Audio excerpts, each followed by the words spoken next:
Correcting dog This will be the trainers. first place I implement a correction. So as he fixates, I'm timing that correction perfectly where when he loses focus on me, I'm able to shift that attention back on because I've taught the expectation already. So same deal as we're walking up, approaching the dog. Notice on that turn, what does he do? He shifts his attention right on to me.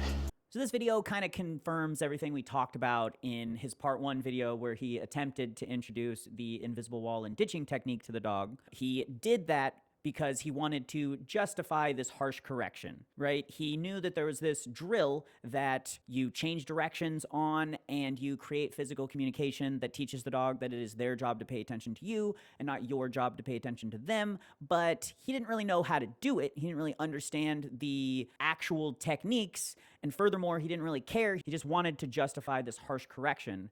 And he thought that if he proved that the dog would pay attention to him after he harmed the dog, that was the equivalent of teaching your dog that it's their job to pay attention to you, right? You get the same result, except this dog is paying attention out of self-preservation, not because this dog has a job that they understand and like. If this dog was taken off the leash, he wouldn't turn around. He would go, oh, thank God, this crazy person that's hurting me is no longer at the end of my leash. I'm going to get the fuck away from him as soon as possible. And then the only answer for this guy would be put an e-collar and shock him until he comes back to me. Convince him that the world will harm him and he has to be submissive to me. That's not how you train a dog. This is a gimmick trainer. This is not how you use the tools. This is not how you do these drills. It is not the drills. It is the ignorance of this trainer trying to charlatan his way into making sales instead of learning the techniques that can help the dogs that he's working with.